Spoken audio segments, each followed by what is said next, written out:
Hi everybody, my son has asked me to make a video about my journey with gastroparesis. Gastroparesis is a debilitating disease. Sorry if I get emotional. It basically means that your stomach is paralyzed.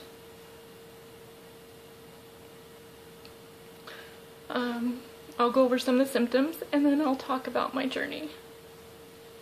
So basically, severe stomach pain, nausea 24/7, vomiting. In a lot of cases, some people don't have a severe case like I do and they're lucky enough to, I guess I shouldn't say lucky because nobody's lucky to have this disease. But they may have a mild case, which is what I wish I had, if any. So the severe stomach pain, mine is all the time, and some people only when they eat food. Heartburn, reflux, unintentional weight loss, of course, from not being able to eat or hold anything down. Some people go to the other end and they have weight gain. Feeling full after just a few bites. Bloating. It could be a little bit of bloating or it can be severe bloating. I know myself can look 5 to 6 months pregnant, and I know a few other friends on a support group that get just as bad that way too. Loss of appetite. I haven't been hungry in 2 years. Not a lick.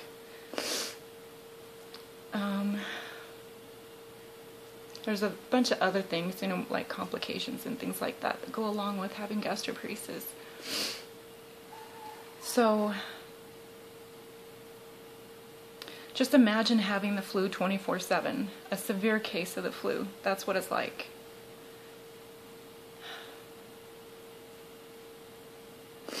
So my journey started 2 years ago last June.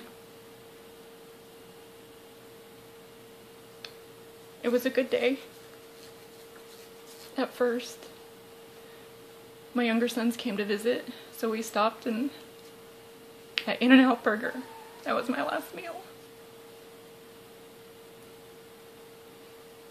I had severe stomach pain after that.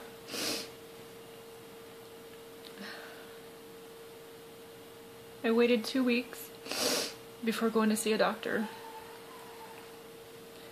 And she ordered a bunch of tests, sent me to a neurologist. I'm sorry, not a neurologist, a gastroenterologist. This doctor basically told me it was all in my head, that he wanted me to be put on some antidepressants. I knew it wasn't all in my head. It was something I couldn't shake. I couldn't get rid of. So that first doctor did a little bit of testing, but after having an endoscopy, which is a tube down your throat, he found I was fine.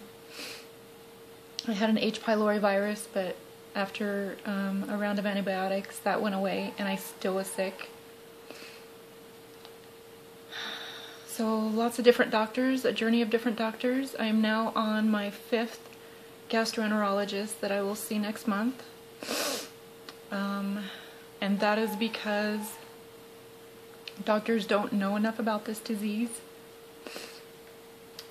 About 5 million Americans have been diagnosed, and I'm sure there's more out there that have either been misdiagnosed or not diagnosed.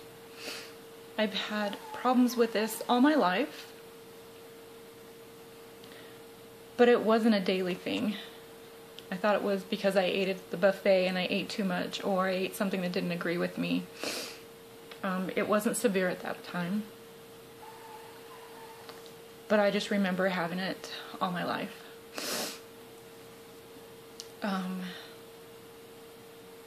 So I finally found a doctor that I liked.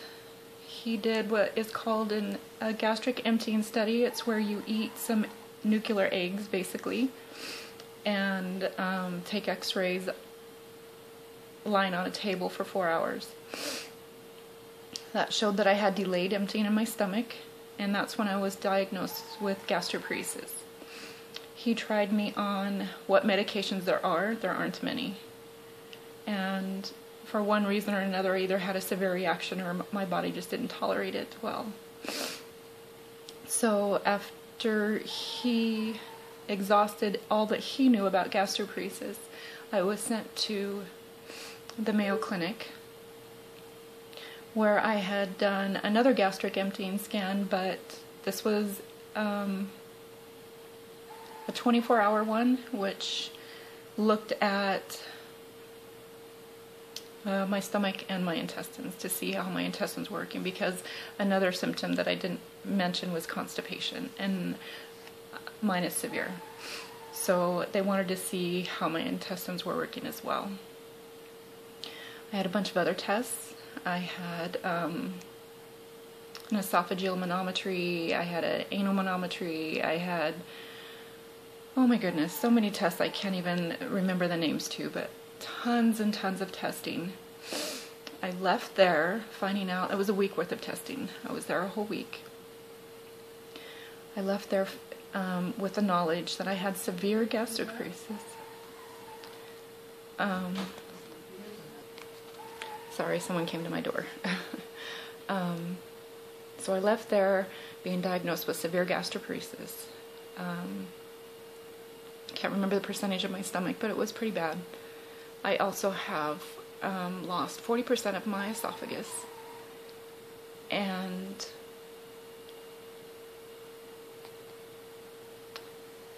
I have lost function in my colon.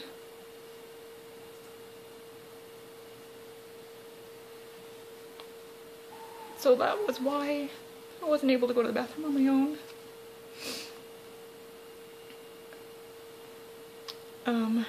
I also have pelvic floor dysphagia, which makes everything so much worse. Basically my muscles down there do not work anymore. So they gave me a medication to help with the bowels that doesn't seem to work. And I left there being on a liquid diet. That was 8 months ago. Within 4 months, I had dropped a massive amount of weight just from the liquid diet, because I don't tolerate liquids very well either.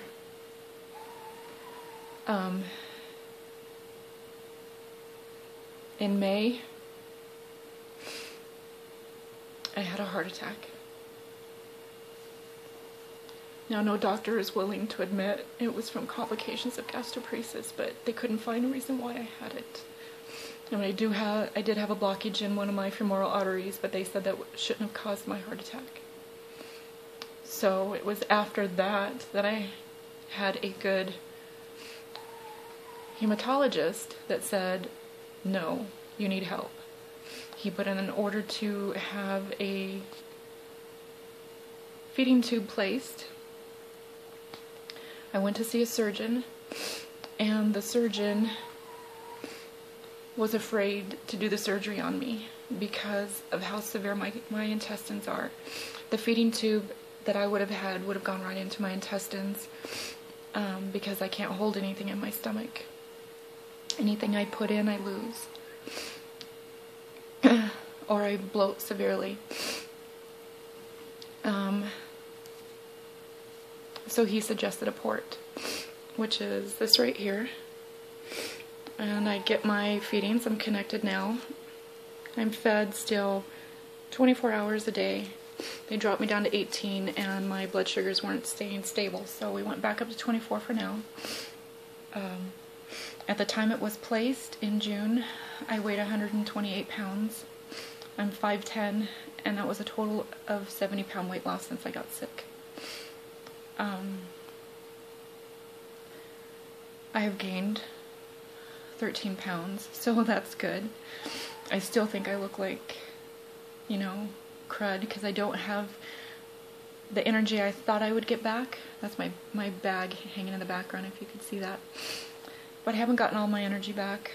I can't stand up to put my makeup on like I used to. I get about 2 hours a day out of bed, being able to do something. But other than that, I'm back in the bed.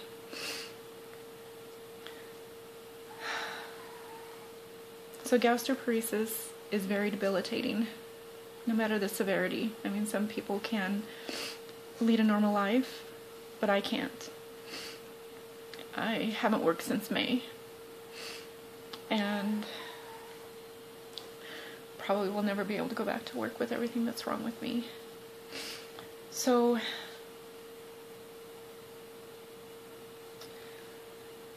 there is no cure for gastroparesis.